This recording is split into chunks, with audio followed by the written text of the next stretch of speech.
All right. Hello, Northwest. This is Mr. Lawler.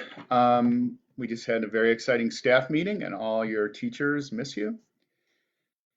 And we hope you're doing well.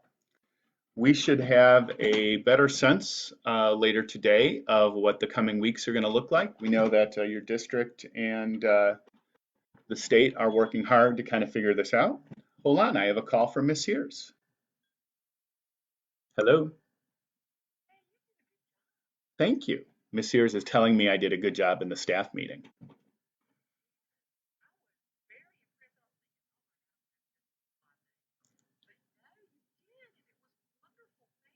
Well, you're welcome. And I'm actually on Facebook Live right now, getting ready to read to the kids. And I'm going to put you on speaker and you can say hello to all the kids. So hold on one sec.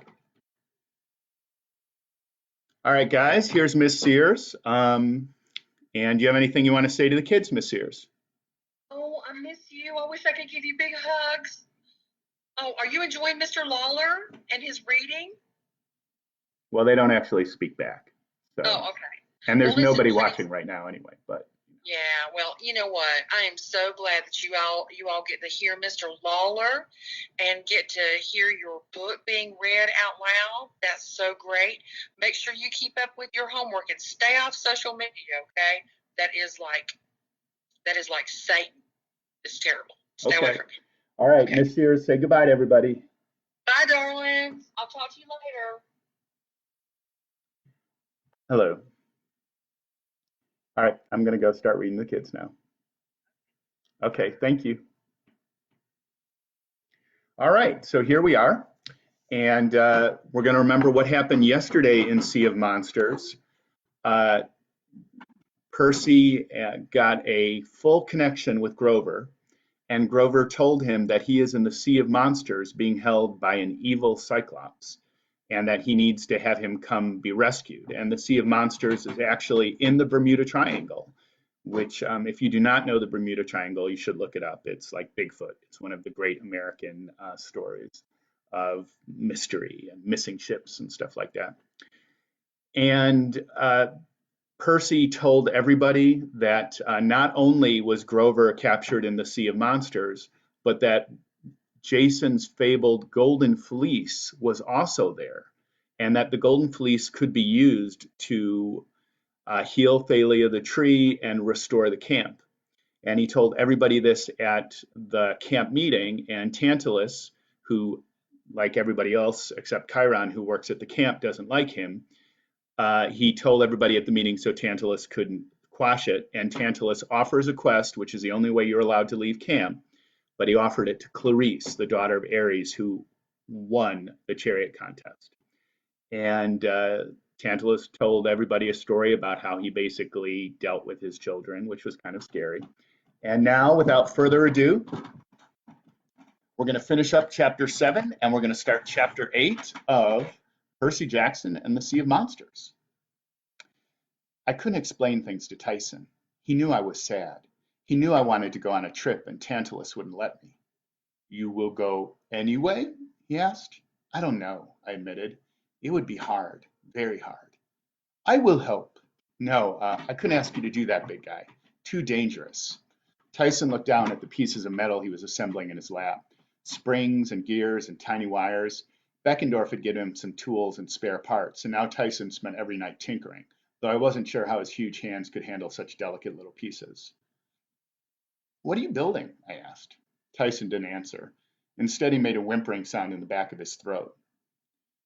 Annabeth doesn't like Cyclopses. You don't want me along? Oh, that's not it, I said half-heartedly. Annabeth likes you, really. He had tears in the corner of his eyes. I remembered that Grover, like all satyrs, could read human emotions. I wondered if Cyclopses had the same ability. Tyson folded up his tinkering project in an oilcloth. He lay down on his bunk bed and hugged his bundle like a teddy bear. When he turned towards the wall, I could see the weird scars on his back, like someone had plowed over him with a tractor. I wondered for the millionth time how he'd gotten hurt. Daddy always cared for Mummy. Now I think he was mean to have a Cyclops boy. I should not have been born. Don't talk that way. Poseidon claimed you, didn't he? So I must care about you a lot. My voice trailed off as I thought about all those years Tyson had lived on the streets of New York in a cardboard refrigerator box. How could Tyson think that Poseidon had cared for him? What kind of dad let that happen to his kid, even if his kid was a monster? Tyson, camp will be a good home for you. The others will get used to you. I promise. Tyson sighed. I waited for him to say something. Then I realized he was already asleep. I lay back on my bed and tried to close my eyes, but I just couldn't. I was afraid I might have another dream about Grover. If the empathy link was real, if something happened to Grover, would I ever wake up? The full moon shone through my window. The sounds of the surf rumbled in the distance. I could smell the warm scent of the strawberry fields and hear the laughter of the dryads as they chased owls through the forest. But something felt wrong about the night. The sickness of Thalia's tree spreading across the valley. Could Clarice save Half-Blood Hill? I thought the odds were better of me getting a Best Camper award from Tantalus. I got out of bed and pulled on some clothes. I grabbed a beach blanket and a six-pack of Coke from under my bunk. The Cokes were against the rules. No outside snacks or drinks were allowed, but if you talked to the right guy in Hermes' cabin and paid him a few golden drachma, he could smuggle in almost anything from the nearest convenience store. Sneaking out after curfew was against the rules, too. If I got caught, I'd either be in big trouble or get eaten by the harpies. But I wanted to see the ocean. I always felt better there. My thoughts were clear. I left the cabin and headed towards the beach. Sneaking out after curfew was against the rules, too. If I got caught, I'd either get in big trouble, I said that right. I spread my blanket near the surf and popped open a Coke. For some reason, sugar and caffeine always calmed down my hyperactive brain. I tried to decide what to do to save my camp, but nothing came to me. I wished Poseidon would talk to me, give me some advice or something. The sky was clear and starry. I was checking on the constellations Annabeth had taught me, Sagittarius, Hercules, Corona Borealis, when somebody said, "Beautiful, aren't they?" I almost spewed soda. Standing right next to me was a guy in nylon running shorts and a New York City Marathon t-shirt. He was slim and fit, with a salt and pepper hair and a sly smile. He looked kind of familiar, and I couldn't figure out why. My first thought was he must have been taking a midnight jog down the beach and strayed inside the camp borders. That wasn't supposed to happen. Regular mortals couldn't enter the valley. But maybe with the tree's magic weakening, he'd managed to slip in. But in the middle of the night, and there was nothing around except farmland and state preserves, where would this guy have jogged from? "May I join you?" he asked. "I haven't sat down in ages." Now I know. Strange guy in the middle of the night, common sense, I'm supposed to run away, yell for help, etc. But this guy acted so calm about the whole thing that I found it hard to be afraid. I said, uh, sure. He smiled. "Your hospitality does you credit. Oh, and Coca-Cola. May I?" He sat at the other end of the blanket, popped a soda, and took a drink. Huh, that hits the spot. Peace and quiet. A cell phone went off in his pocket. The jogger sighed. He pulled out his phone, and my eyes got big because it glowed with a bluish light. When he extended the antenna, two creatures began writhing around it, green snakes no bigger than earthworms. The jogger didn't seem to notice. He checked his LCD display and cursed. "I've got it. Hello?" He listened. The mini snakes writhed up and down the antenna right next to his ear. "Yeah," the jogger said. "Listen, I know, but I don't care if he is chained to a rock with vultures pecking at his liver. If he doesn't have a tracking number, we can't locate his package. A gift to humankind. Great. You know how many of those we deliver?" "Oh, never mind. Listen, just refer him to Eris in customer service. I gotta go." He hung up. "Sorry, the overnight express business is just booming." Now I was saying, "You have snakes on your phone?" "What?" "Oh, they don't bite. Say hello, George and Martha."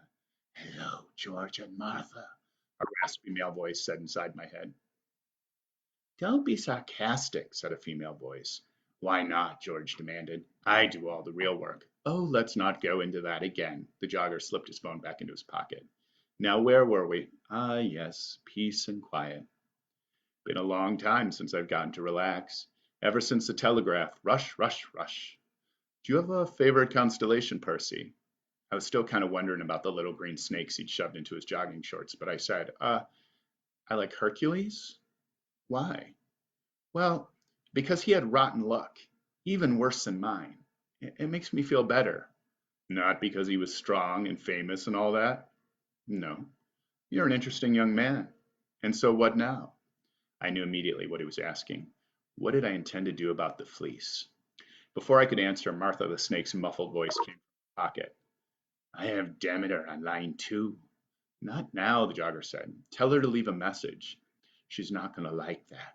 The last time you put her off, all the flowers in the floral delivery division wilted. Just tell her I'm in a meeting. The jogger rolled his eyes.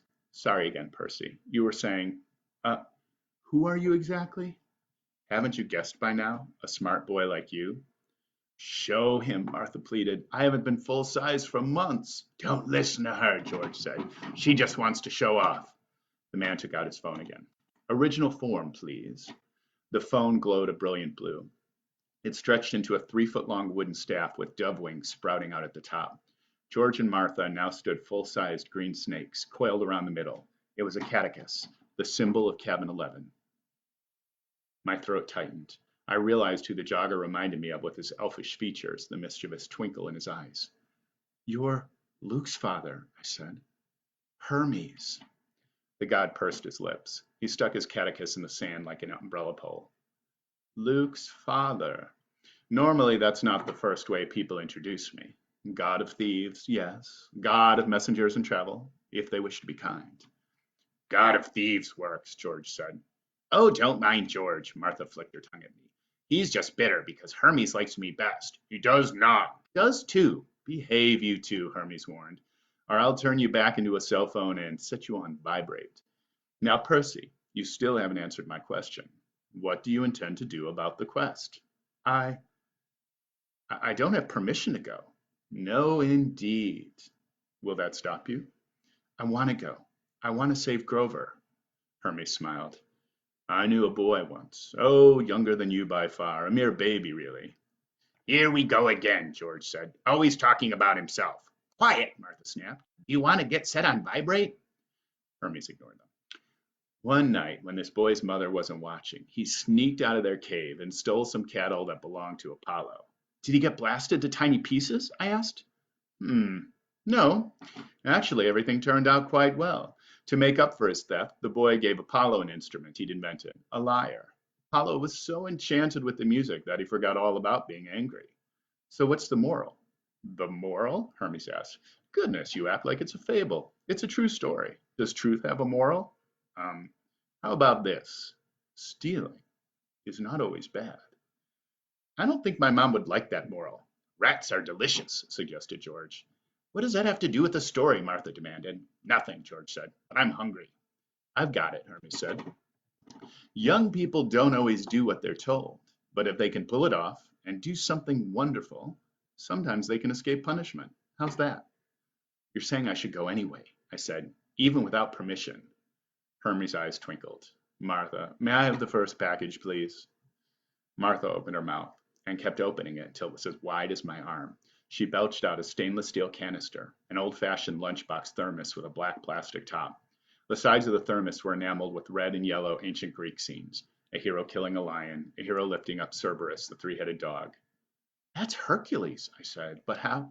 Never question a gift, Hermes chided. This is a collector's item from Hercules Busts Heads, first season. Hercules Busts Heads? Great show. Back before Hephaestus TV was all reality programming. Of course, a thermos would be worth much more if I had the whole lunchbox. Or if it hadn't been in Martha's mouth, George added. I'll get you for that. Martha began chasing him around the catechus. Wait a minute. This is a gift? One of two, Hermes said. Go on. Pick it up. I almost dropped it because it was freezing cold on one side and burning hot on the other. The weird thing was, when I turned the thermos, the side facing the ocean, north was always the cold side. It's a compass, I said. Hermes looked surprised. Very clever. I never thought of that. But its intended use is a bit more dramatic. Uncap it, and you will release the winds from the four corners of the earth to speed you on your way. Not now. And please, when the time comes, only unscrew the lid a tiny bit. The winds are a bit like me, always restless. Should all four escape at once? But I'm sure you'll be careful. And now my second gift. George? She's touching me, George complained as he and Martha slithered around the pole. She's always touching you, Hermes said. You're intertwined, and don't stop that. You'll get knotted again. The snake stopped wrestling. George unhinged his jaw and coughed up a little plastic bottle filled with chewable vitamins. You're kidding, I said. Are these Minotaur shaped? Hermes picked up the bottle and rattled it. The lemon ones, yes. The grape ones are Furies, I think. Or are they Hydras? At any rate, they are potent. Don't take one unless you really, really need it.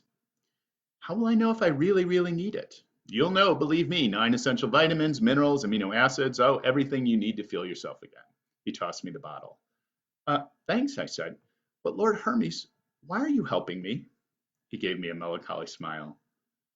Perhaps because I hope that you can save many people on this quest, Percy. Not just your friend Grover. I stared at him. You don't mean Luke?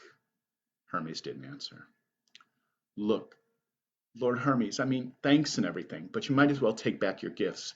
Luke can't be saved. Even if I could find him, he told me he wanted to tear down Olympus stone by stone. He betrayed everyone he knew. He hates you especially. Hermes gazed up at the stars. My dear young cousin, if there's one thing I've learned over the eons, it's that you can't give up on your family, no matter how tempting they make it. Doesn't matter if they hate you, or embarrass you, or simply don't appreciate your genius for inventing the internet. You invented the internet? It was my idea, Martha said. Rats are delicious, George said. It was my idea, Hermes says. I mean the internet, not the rats. But that's not the point, Percy. Do you understand what I'm saying about family? I'm not sure. You will someday. Hermes got up and brushed the sand off his legs. In the meantime, I must be going. You have 60 calls to return, Martha said, and 1,038 emails, George added, not counting the offers for online discount ambrosia.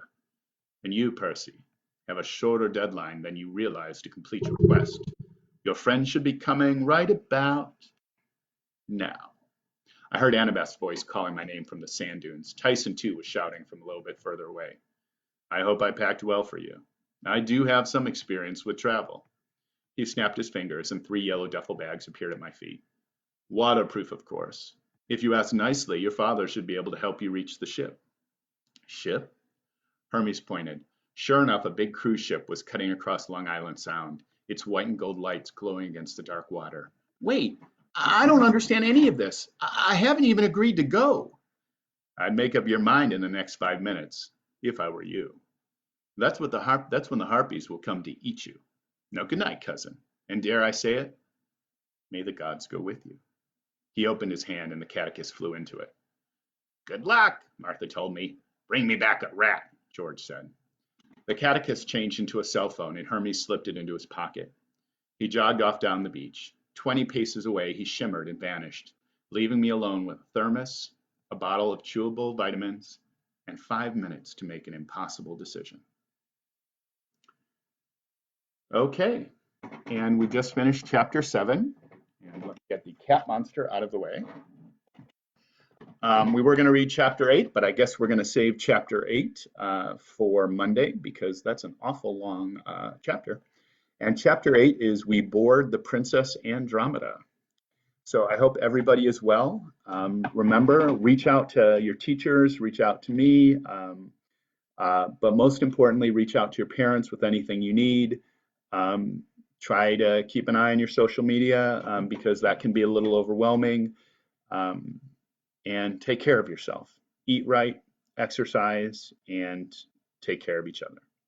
This is Mr. Lawler signing off for today, and we will see you again on Monday with Chapter 8, We Board the Princess Andromeda.